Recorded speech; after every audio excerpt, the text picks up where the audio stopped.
So let us see what kind of questions were asked in 29th June shift 1. And once you have watched this video towards the end, I will give you a complete analysis. How did I found this paper based on my experience of 11 years for teaching students for JEE. Now this is an extremely simple question. If you want to solve this question, all you need to do is write the n terms. If I write the n terms, it is ar square. Up to n terms, it will become ar raised to the power n minus 1. So this is nothing but Sn total. So if I write the sum, it is nothing but a into r raised to the power n minus 1 by r minus 1. And they have given the value of r is nothing but 64. So it becomes extremely simple. I can substitute this value and this becomes r raised to the power 64 minus 1 by r minus 1. Now, if I want to find the second part, that is nothing but sum of n terms of odd terms. So what they are fundamentally asking is a, then ar cube, then ar raised to the power 5, so on and so forth. And you can see that since there are 64 terms, the last term that we are going to get is nothing but r63. So if I do this and try and figure out the sum of this, it becomes a into r raised to the power 2 raised to the power, now this will have 32 terms, by r square minus 1.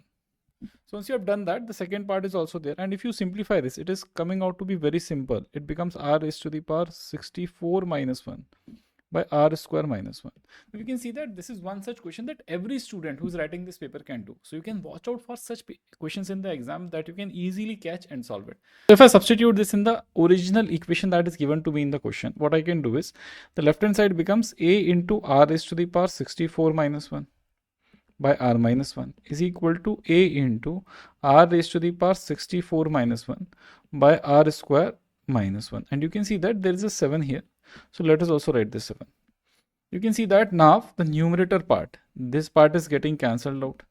And this, if I cancel out, this will become r plus 1. So what we are fundamentally getting after doing this calculation is r plus 1 is equal to 7. So the value of r comes out to be 6. Extremely simple question. Now this next question is based on the idea of rank with repetition. You can see that there are two t's that are getting repeated here.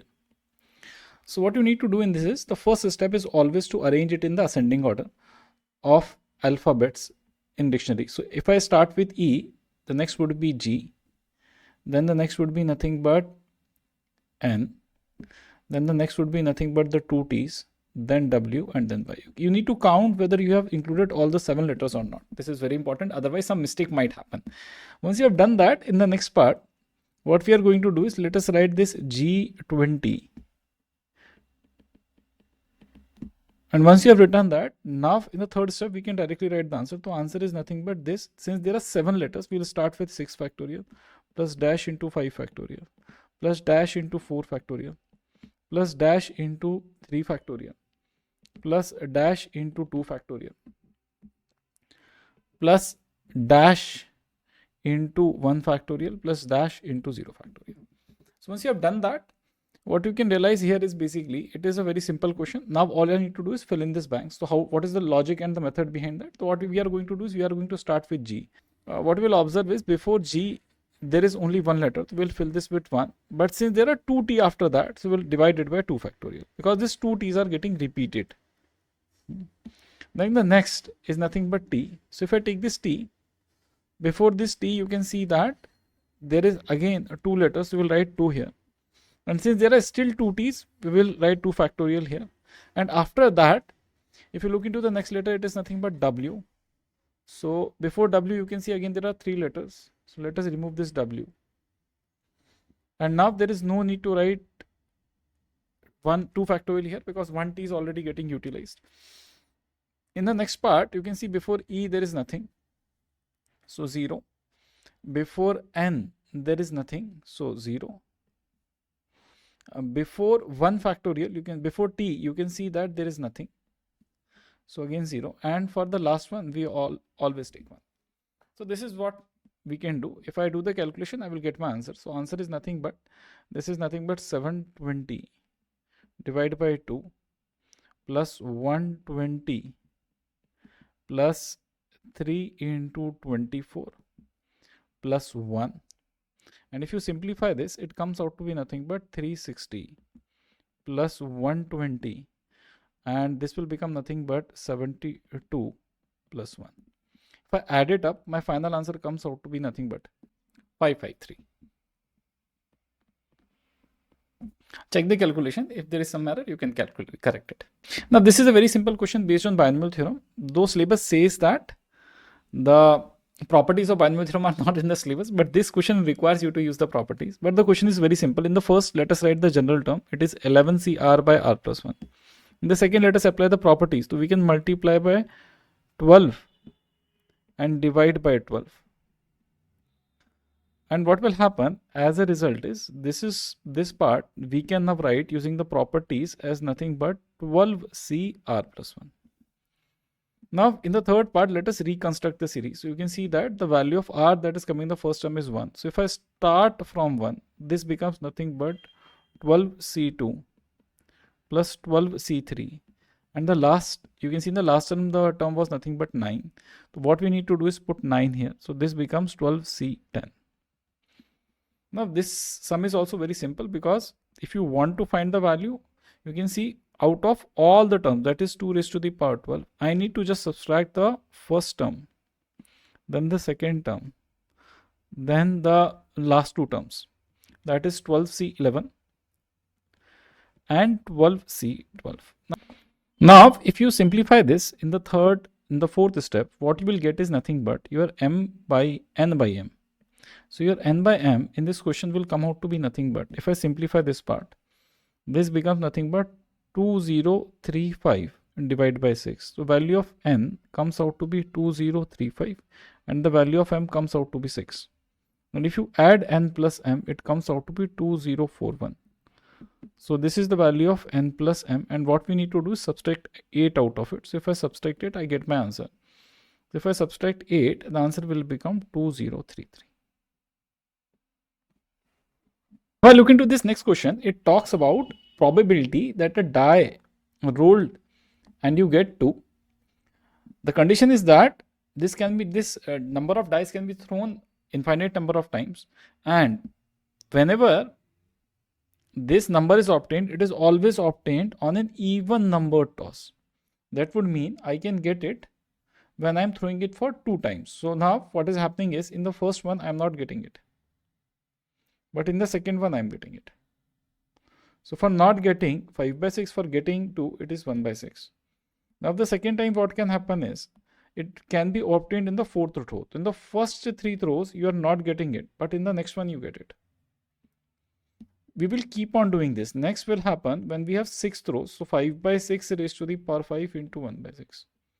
And this will keep on happening till infinity. So if I want to sum of all these probabilities, what I can do is basically add this series. So you can see that this series is nothing but an infinite GP. So we will have to apply the formula for infinite GP. And if I do so, the answer becomes A by 1 minus R. And if you look into the R, it is nothing but 5 by 6 whole square. So if I simplify, the numerator is 5 by 36. The denominator becomes 1 by 25 by 36. And if you simplify, this becomes 5 by 11. Extremely simple question. Now, similar type of question was also covered when I covered this topic in the one-shot series. Now, this is a very interesting question. It combines 2 concepts. One is the concept of limits, and another is nothing but the concept of Newton-Leibniz theorem or differentiation under integral sign. So what we need to do is, see, in order to solve this question, we need to apply the concept of L'Hopital rule. So we will have to differentiate in the first step the numerator and denominator, because this is in 0 by 0 form. So if I do so, what will happen in the numerator is the differentiation becomes pi by 2 whole cube d by dx. And then we will put this value into the integral. It does not matter. And then we will have a minus sign and we will differentiate this part. So it becomes 3x square. And then again, we are going to put this value inside. So it becomes x raised to the power 3, 1 by 3. If I differentiate the denominator, it is 2 times x minus pi by 2. So once you have done this, you can see that this part comes out to be 0. So my numerator becomes limit x tends to pi by 2 minus. a minus sign will come. This becomes 3x square. This becomes nothing but cos x by 2 times x minus pi by 2. Now I can differentiate one more time, but it is going to take time and I do not want to spend time on it. So what I'm going to do in the next step is I'm going to do a substitution. Let us put x equal to pi by 2 minus h, since we are approaching it from the negative side. Here there is a minus sign given. And if I do this substitution, what is going to happen? This limit will become limit h tends to 0 minus 3 times pi by 2 minus h whole square cos of pi by 2 minus h. And here what you are going to get is nothing but minus h into 2. Now in the next step, we are going to get the answer. So if I simplify this limit, it becomes limit h tends to 0. Minus sign will go away. So this is nothing but 3 by 2 pi by 2 minus h whole square. This becomes nothing but sin h by h, and this will be equal to 1. So if I put the values, what am I getting is nothing but 3 by 2 into pi by 2 whole square, that is nothing but 3 pi square by 8. So as you can see that this is a very interesting question. It combines two ideas. In the first part, we are applying Newton-Leibniz theorem in order to differentiate under the integral sign. In the second part, we are doing substitution, getting a trigonometric limit, substituting the value of that limit and getting the answer. Now this is a very interesting question. In this question, what they're talking is, they're talking about the determinant of 2a. So let us first apply the properties of determinants here and matrices here. So if I take 2 common here, it will become 2 cube into determinant of a whole cube, and this will be equal to 2 raised to the power 21. This 2 raised to the power 3 can be written as again 3 into 3 into determinant of raised to the power 3 into 2 raised to the power 21. So if I subtract this, you can see that the value of determinant of a whole cube comes out to be 2 raised to the power 12. So the value of determinant of a comes out to be nothing but 2 raised to the power 4, that is nothing but 16. So this is the first part of the question. In the second part of the question, what we need to do is find the value of determinant of a, and that comes out to be nothing but alpha square minus beta square. And now what they have given is nothing but the value of this alpha square minus beta square will come out to be nothing but 16. So now there is a very important statement that we might miss out while reading the question, that is alpha into beta. Alpha and beta both are nothing but positive integers. Now this is a very important statement, because if I write alpha square is nothing but 16 plus beta square, then we can figure out a possible value of alpha square using this. So if I look into this, you can see that this alpha and beta and 16 should become Pythagorean triplet. So what should happen is, if I put beta equal to 1, nothing will happen. Beta equal to 2, nothing will happen. But if I put beta equal to 3, your alpha square will become nothing but 25. So the value of alpha can be plus minus 5. But since it is a positive integer, so the value of alpha comes out to be 5. A very interesting question. Now this next question is based on the concept of composite functions. Now this question you can do, but the main problem that you'll face in the exam is how to do it faster. So the graphical method of finding fog will come handy. So let us use the graphical method. So what are the steps in it? The first step would be to draw the graph of gx, that is the function that is inside this composite function. So if I do that, you can see that it is the graph of nothing but mod of x. So this is how this graph looks like. And once you have this graph, this is 0, this is nothing but minus 1, this is nothing but 1 till 1. Now what we can understand from here is, this will become the input for the next function, the range of this function. So what we need to look is the values that are lying between 0 and 1. So these values will go into nothing but the function that is nothing but 1 minus x by 2. This only one value, that is at 0, this value will go into the other part of the function where 0 is included, that is 2 plus 2x. And if this happens, the resultant function that we are going to get, that is f of gx, will look something like this.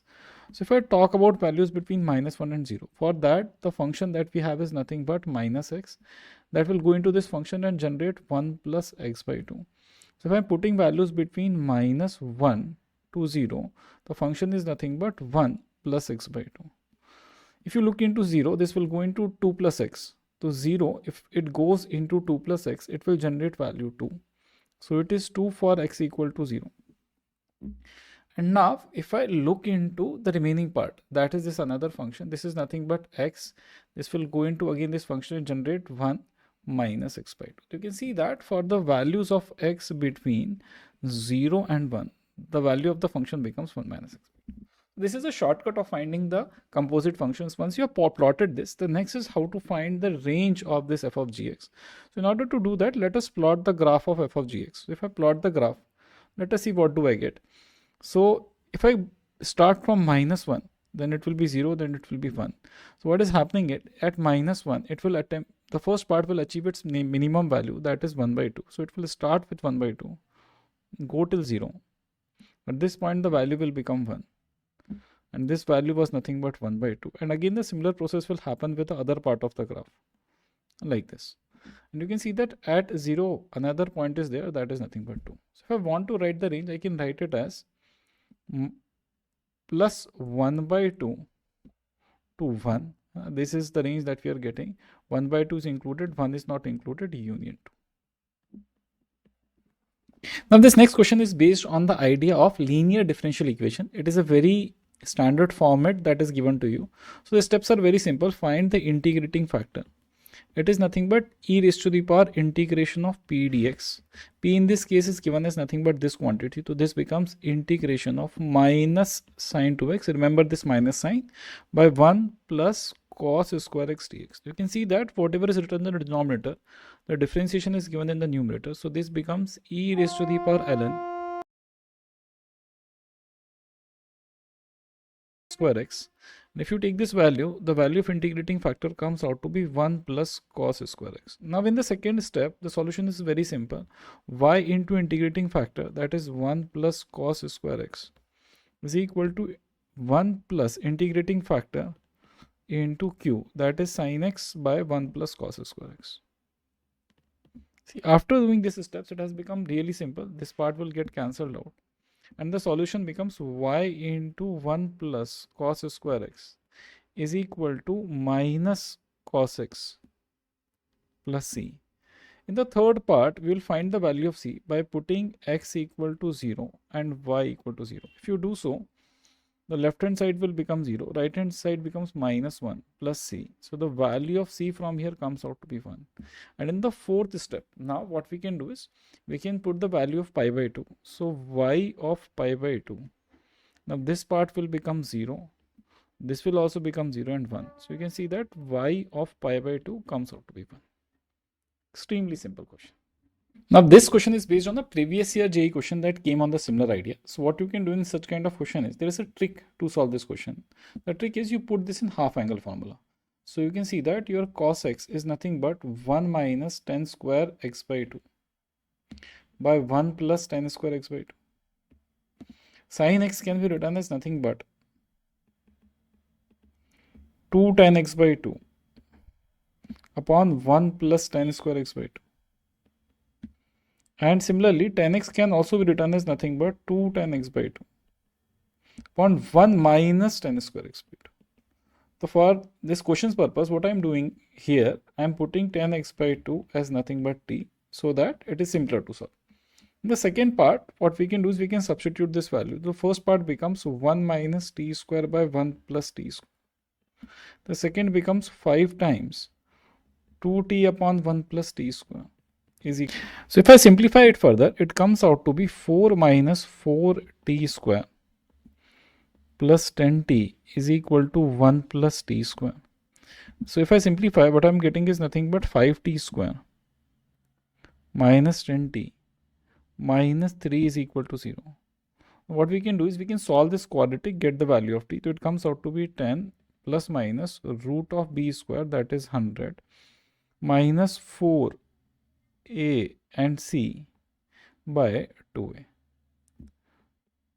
And if I do so, what am I getting? So 10 plus minus, if I add this, this becomes 5 into 4 is nothing but 20 into 3, 60. So this is nothing but root of 160 by 10.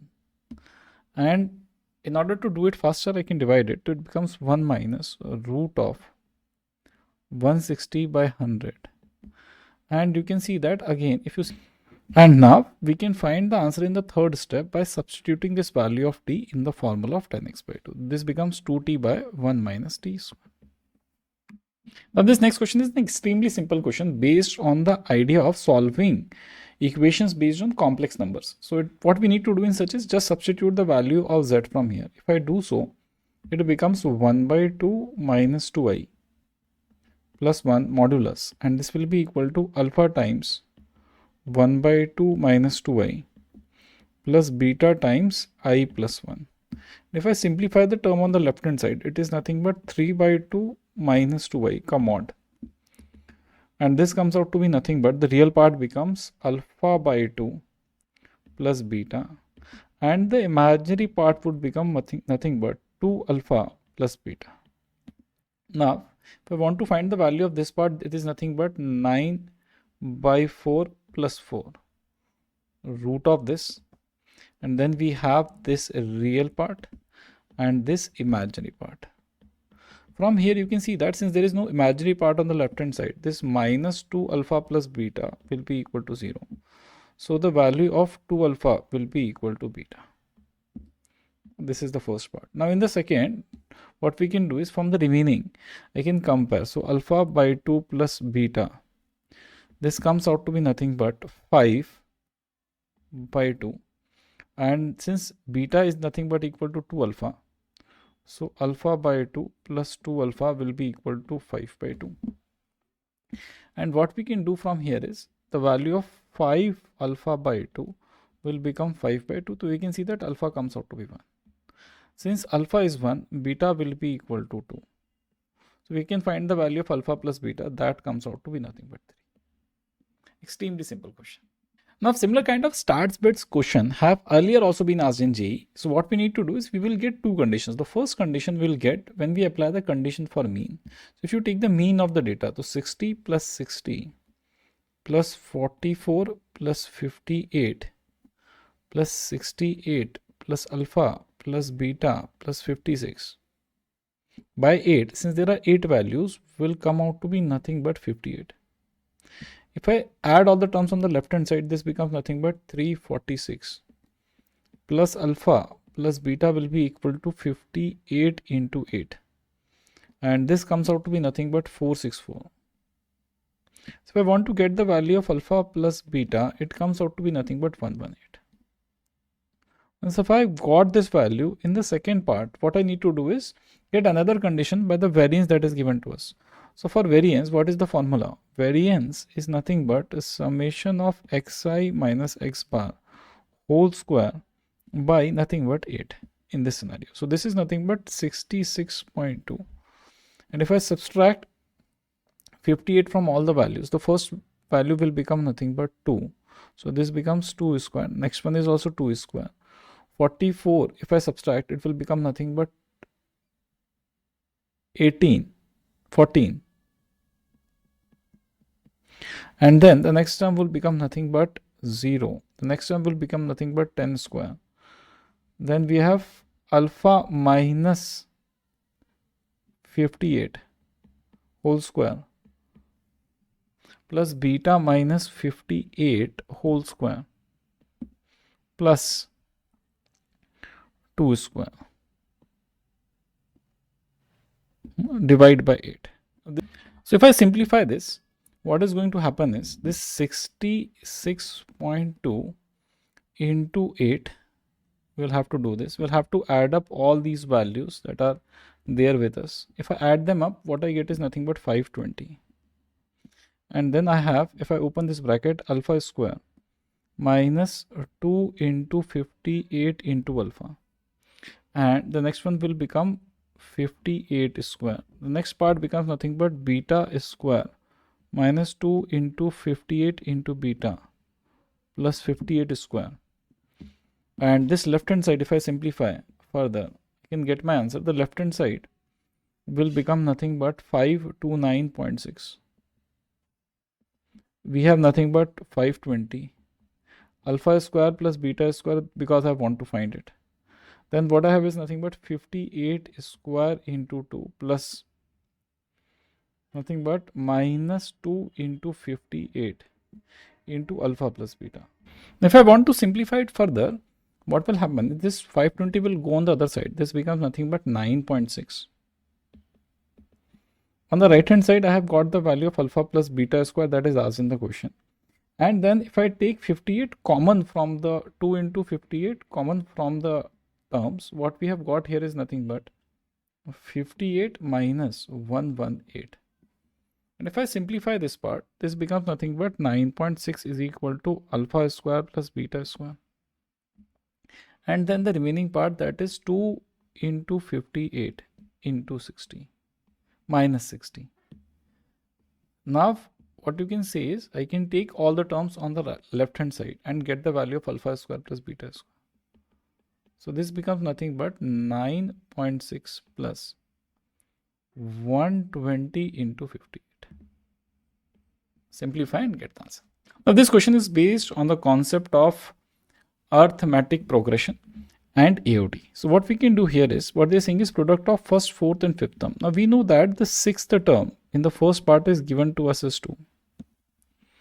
If I want to write the first term, it is going to be 2 minus 5t. Assuming d is the common difference. If I want to write the fourth term, it is going to be 2 minus 2d. And if I want to write the fifth term, it is going to be 2 minus d. Now the next step is very simple. In the next step, what we need to do is multiply these terms. So what we have is 2 minus 5t into 2 minus 2t into 2 minus t. This is what is there with us. Now what they're saying is this quantity needs to be greatest. So let us take this as a function of t. Now what we are going to do in the next step is to find the local maxima of these values. So what we need to do is we need to take f dash of t.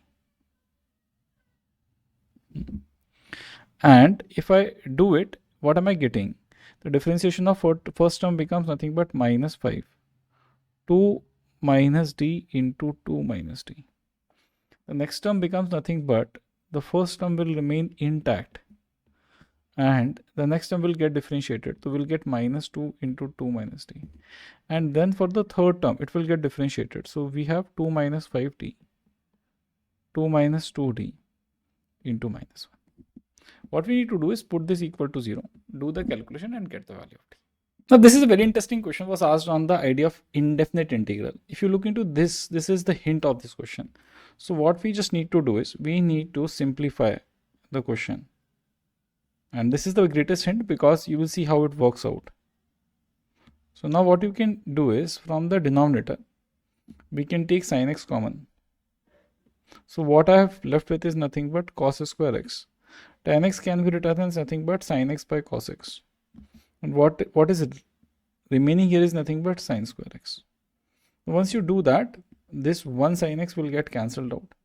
And what am I left with is nothing but sin x minus cos x. This will remain sin x and cos x will come from denominator. And now what I've got in the denominator is nothing but sin cube x plus cos cube x. Now we should get the hint from here. So now what we can do is this sin x minus cos x is fine. We have sin x into cos x. This is also fine. This denominator part can be written as nothing but sin x plus cos x into sin square x plus cos square x minus sin x cos x. What is the advantage here? Now we can see that in the last step, we can write this as sin x minus cos x. This becomes nothing but sin x cos x only. And this part is sin x plus cos x.